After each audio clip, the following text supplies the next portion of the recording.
voices, screams drawing me in. Better use the pendulum.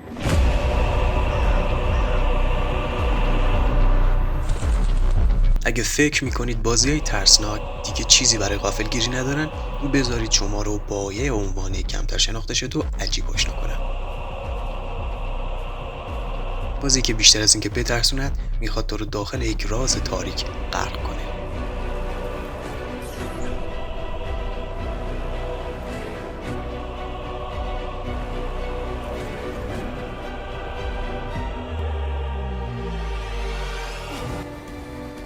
داستان بازی درباره آقای آلن رابلز، یه محقق مسائل ماوراییه که برای پیدا کردن پدر گم شدهش وارد جزیره متروکه به اسم گادستون میشه.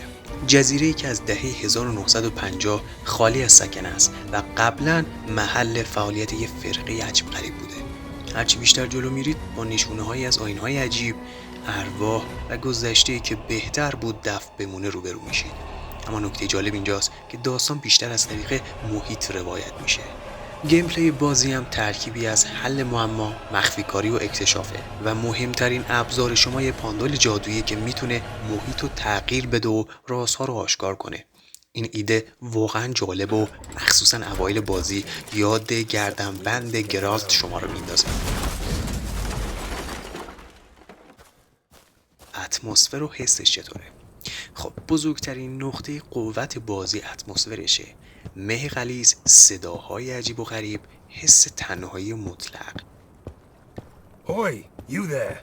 Who the hell are you? اگه دنبال یه جامپ اسکر شدید مثل اوتلست هستید ممکنه یکم ناامید بشید. Proper road at last. Even in this godforsaken place. اما یکی از جالب ترین نکات بازی که همون اول شما رو میخکوب میکنه صدای دوست داشتنی گرالت آف ریویا، یعنی آقای داگ کاکل هستش.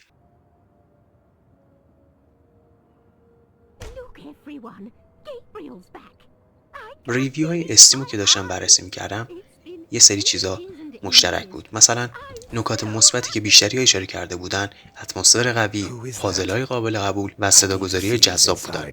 من این بازی رو روی لپتاپ ایسوس ROG تجربه کردم که کارت گرافیک 3070 داره و روی 1080p خیلی راحت تونست یه فریم بالای 50 به من بده که تجربه نرم و روون بود. اکالتیس محصول استودیوی اسپانیایی دالور تقریباً 2 هفته پیش یعنی 8 اپریل برای پی سی و کنسول‌های بازی پلی استیشن 5 و ایکس باکس عرضه شد. بازی با موتور آنریل انجین ساخته شده و نسبتاً بازی بهینه‌ای و خیلی راحت میتونید از FSR و DLSS برای روونتر شدن بازی استفاده کنید. نمره دهی به بازی کامپیوتری خیلی سخته، چون در نهایت ما با یه اثر هنری طرفیم و میتونه بعضا خیلی سلیقه‌ای باشه. اما بخوایم کلی در نظر بگیریم من به این بازی 7 از 10 میدم. نظر شما چیه؟ Following me to the hospital. Really?